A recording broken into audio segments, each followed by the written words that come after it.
Welcome back to Venture Pill. Hope everyone's having a great week out there.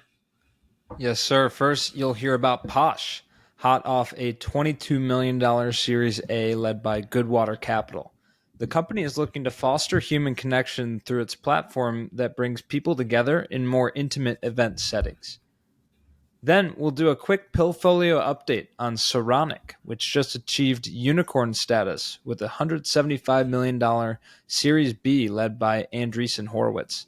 The company is continuing to lead the charge in autonomous surface vehicle, or ASV, innovation, working with the U.S. military.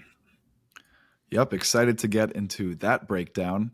And lastly, wrapping up this week's dose, we have Athletic Brewing Company, America's largest non-alcoholic brewery that just raised a $50 million funding round led by General Atlantic.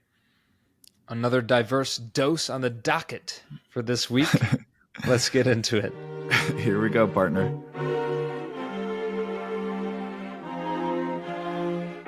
You see here, kid? You gotta just go for it. Don't think about what comes after or what came before. You just gotta bend your knees, take a deep breath, and jump. This is Venture Pill, your weekly dose of startups and venture capital. We break down recent startups in the news and interview founders and investors to help you stay informed in the evolving world of venture. All right, first company up today is Posh, which just announced a $22 million Series A led by Goodwater Capital. Now, this round also included participation from Firstmark Capital, as well as previous investors, Companion Ventures, and Epic Ventures. Now, Posh is an event startup founded by Avante Price and Eli Taylor Lemire back in 2020 that focuses on human connection through more intimate events. Right, and whereas other event platforms more so focus on concerts, sporting events, and other large-scale, big-capacity events, Posh aims to fill a specific void in the space for gatherings of up to a few hundred people, more focused on friends or friends of friends. And we've actually been to a handful of events that have used Posh, especially during South by Southwest in Austin over the past couple of years. Not to mention that we also met and had dinner with Avante at a startup dinner that we hosted back in 2022. And he's awesome. It was great to meet him. And I'm sure his co-founder Eli is great too. And evidently, he and the team have grown this thing quite a bit since then, which is awesome to see. Yeah, always classic to look back on the first annual Chi dinner at South by Southwest in the upper right spiral staircase special table with a crazy chandelier. If you know, you know. But no, that was a good group, and Avante super impressive. He's pretty young, and he's sharp. So that's really cool to see the growth that he and the team have accomplished. So a little bit more on the mission and the gap that Posh is looking to fill. So Avante and Eli believe that human connection is lost today. Our country is seeing a noticeable rise in loneliness, or what many have deemed the loneliness epidemic, something we have covered actually before on this show in the context of senior citizens, actually, and the company Peppermint, which is looking to help foster connections between seniors for the very same reason that Posh is looking to foster connection through targeted social experiences for people of all ages, but especially the younger generations. Yeah, which makes sense when you think of social media and people, not necessarily going out and engaging and talking as much as they used to. I'm going to slightly butcher the stat, but I remember when we were covering Peppermint, it was something along the lines of, every week or whatever unit of time that you're lonely is the equivalent of smoking like 15 cigarettes a day. Oh, yeah. Something like that, if you remember. Whatever the specific, metric was, the fact that loneliness is equally harmful as chain smoking cigarettes is what was shocking to both of us, but kind of makes sense. And, it is deemed an epidemic as such. And so I want to factor in some numbers here specific to Posh. They have nearly 2 million registered users. Also, $95 million of lifetime experiences have been booked on the platform. 5,000 events are hosted per month, and 350,000 bookings for 300,000 people per month are booked on the app. Yeah, those numbers are no joke. Super impressive, and really speaks to how they were able to grow in such a short time frame and raise this impressive round. With the round and with this funding, the team will shift their focus now from their website to their app, which is really this TikTok style kind of short form interface where users scroll vertically through events. In addition, they're going to continue to add more social features, like allowing users to see who of their friends will be at certain events. So, starting to really build in these network effects and strengthening their community. That'll be really interesting to see how it affects their growth in an organic way. We talk a lot about network effects. We probably referenced the cold start problem and other resources around that. But this is an interesting play, both strategically for growth, but also for a better user experience. Yeah, no, indubitably. I mean, the competition out there that comes to mind for me is Partyful, I believe is what it's called. But comparing the two interfaces, I mean, both are great for organizing and inviting, friends to a relatively smaller event. But Posh has a really clean layout, and but both platforms I think have established themselves as the go-to for when you're putting together a party or a birthday celebration, something like that. Right. I would say to that though that Partyful is in its own smaller niche of like small gatherings, whereas Posh sits between Partyful and like StubHub or some of the bigger platforms. So I think each has a certainly carved out a space for themselves. That's true. Yeah, it's a good differentiation there on your part because, yeah, you're not typically buying tickets to anything on Partyful. That's more so RSVPing for a birthday party or something like that. Mm-hmm. So anyway, getting into the business side real quick, how does the company make money? So they take 10% and 99 cents, that's a flat fee, on any tickets booked by attendees.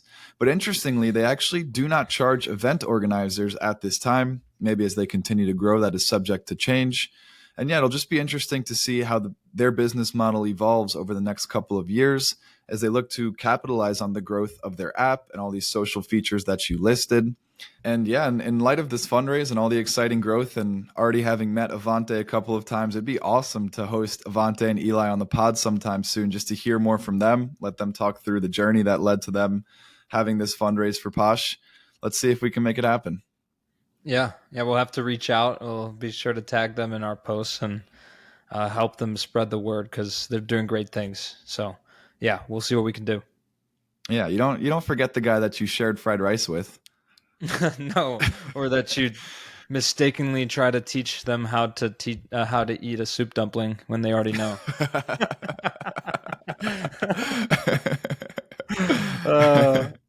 Yeah, you try to do something nice. Yeah, just get embarrassed at your own dinner. Wow.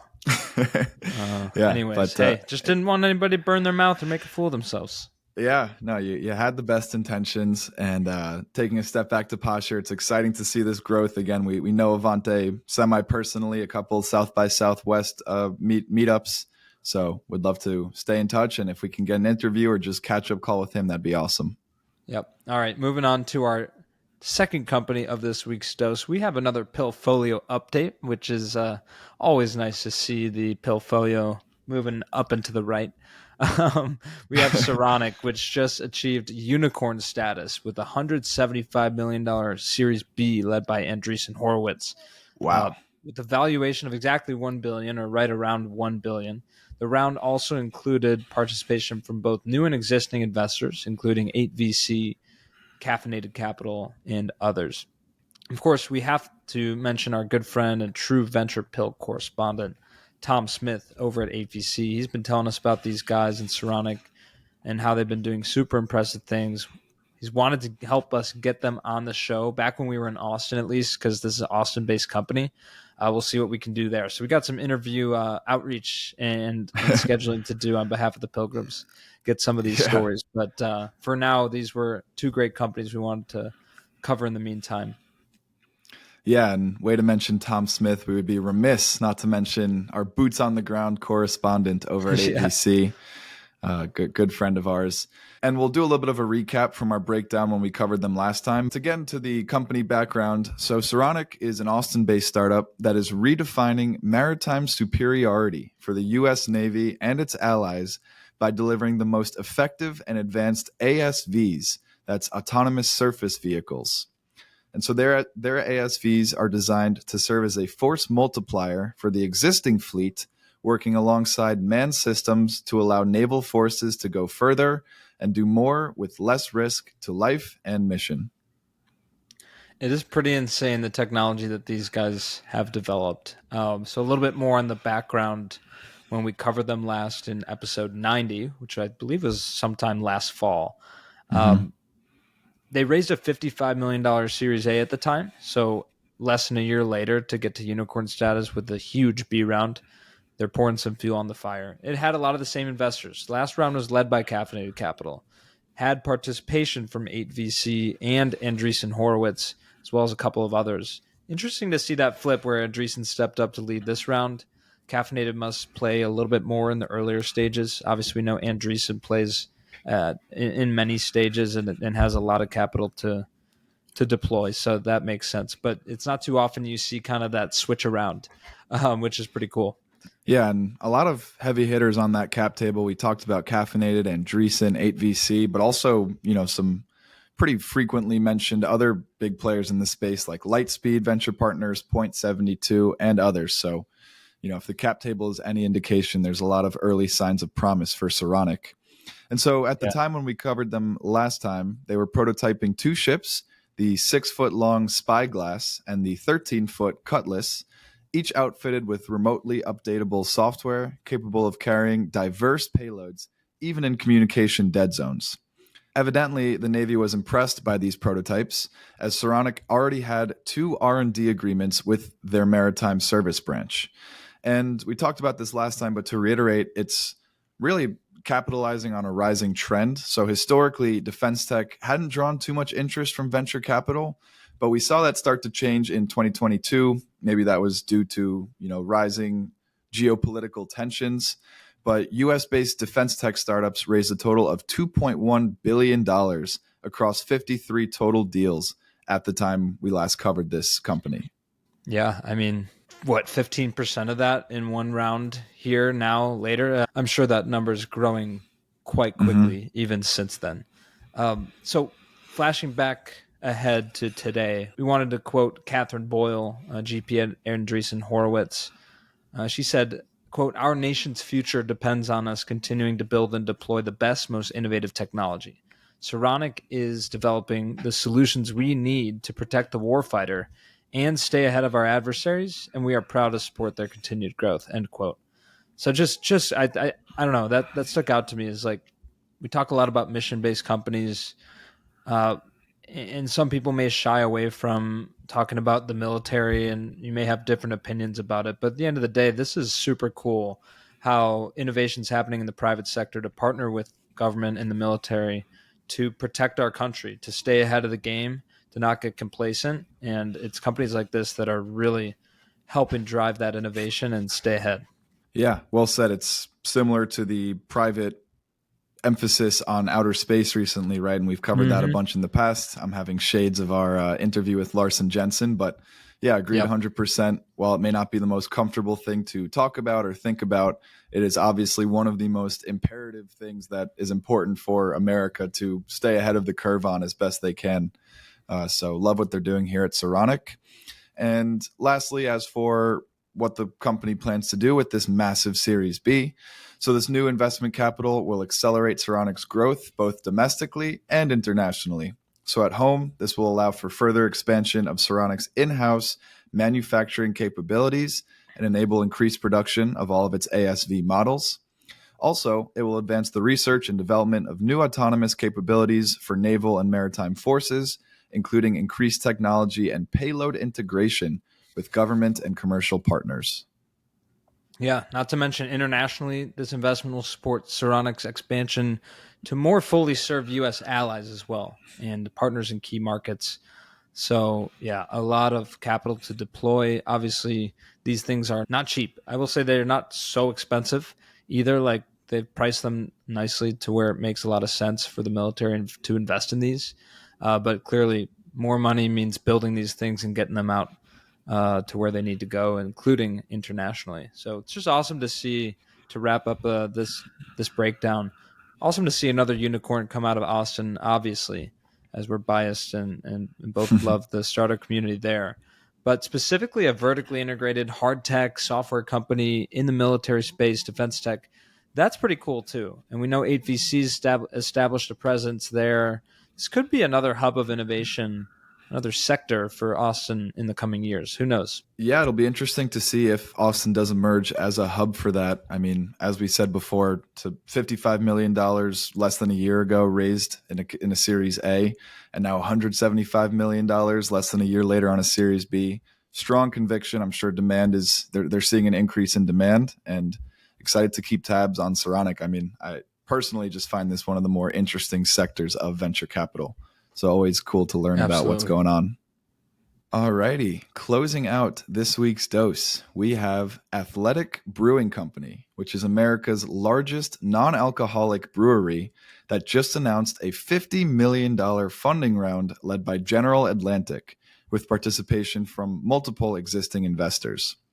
This latest round of funding doubled the startup's valuation up to $800 million. Incredible. So jumping right in here, a little bit more background on the company. Launched in 2018, Athletic developed a proprietary brewing method to create fully fermented non-alcoholic brews that are indistinguishable from their full-strength alcohol counterparts.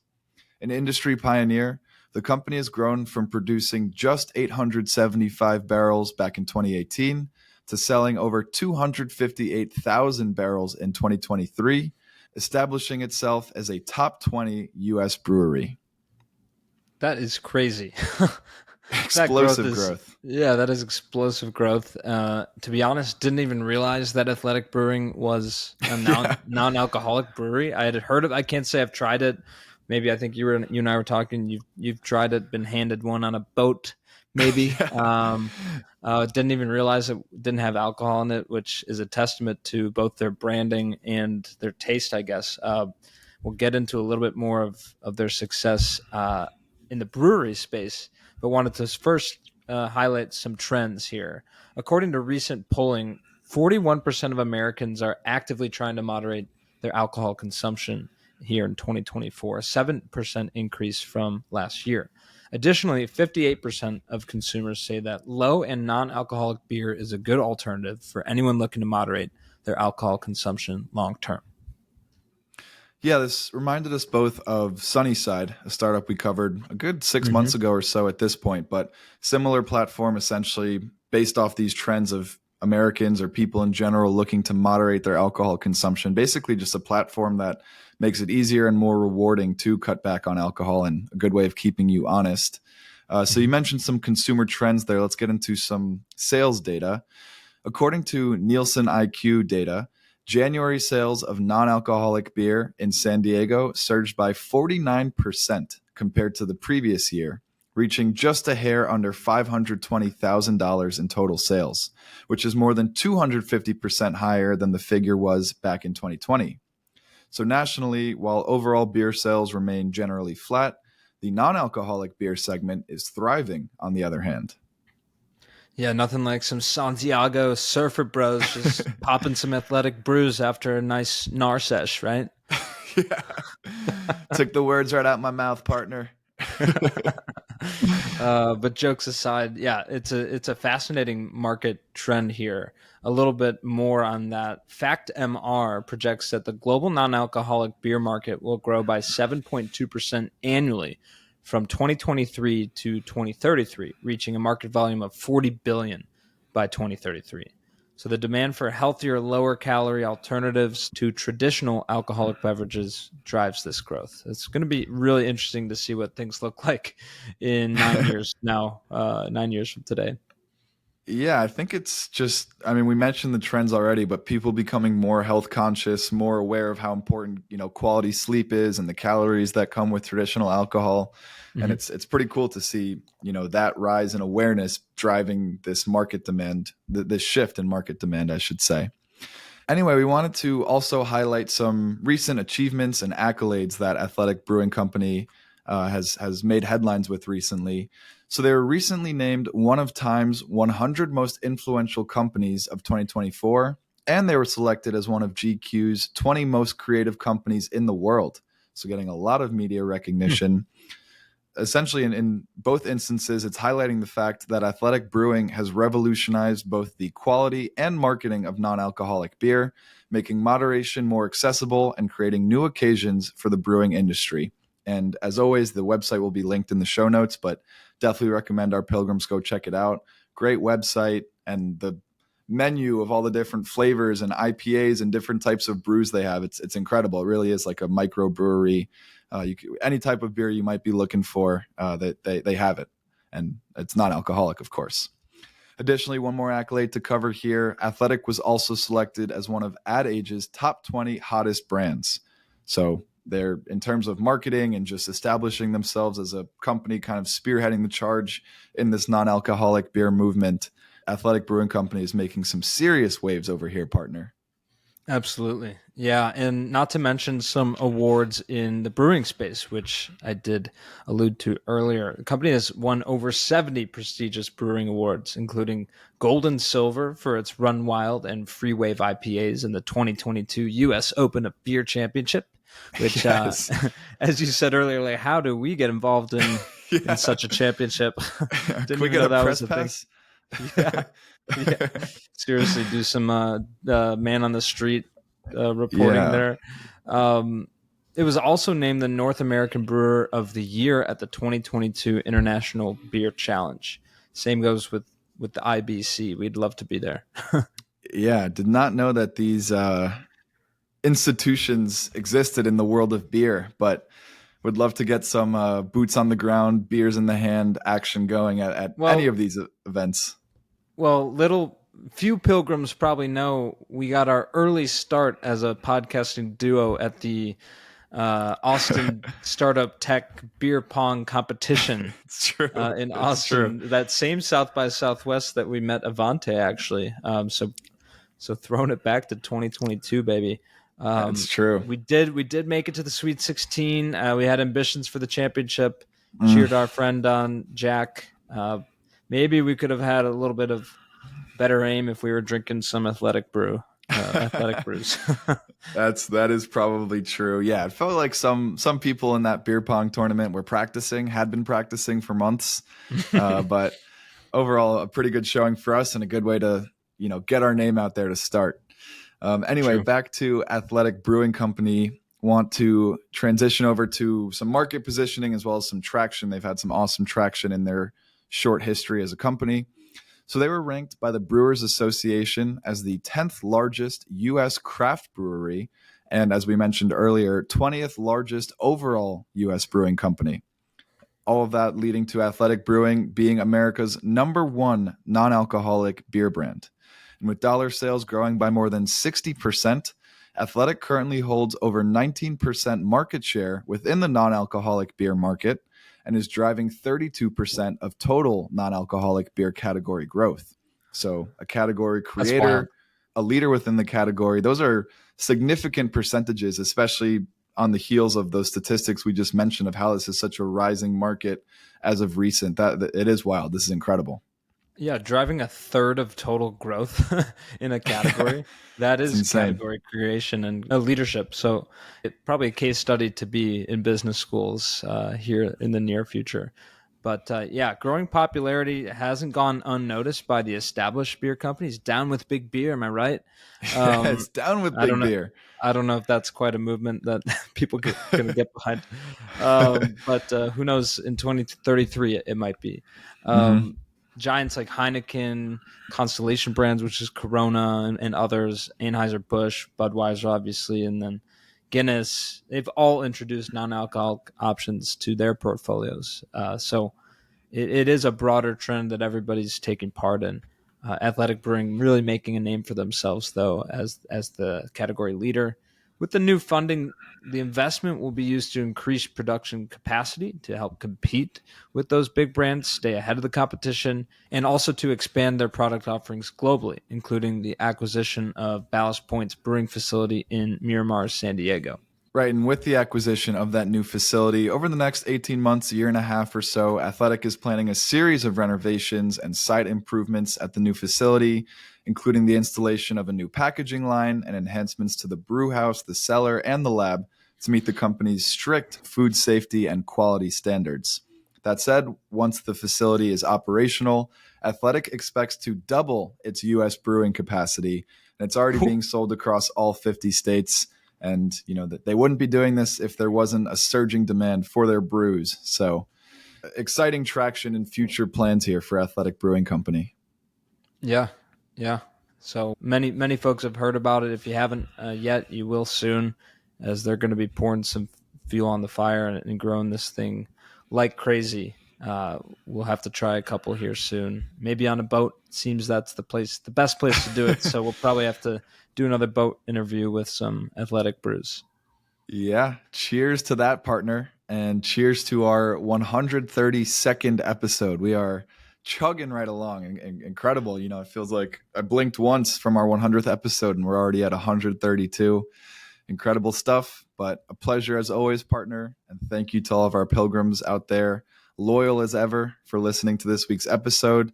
Felt like a pretty good diverse breakdown, right? We had beer, ASVs. We covered a lot of bases on this one. So pleasure as always, partner. No, the pleasure is all mine, my friend. Thanks again. We'll catch you guys all next week. Y'all take care now.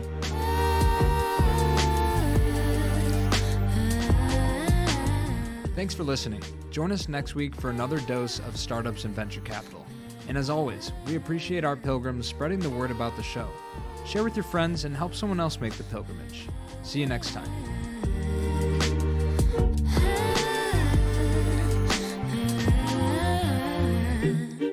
She told me that she only bumps my music when she's lonely.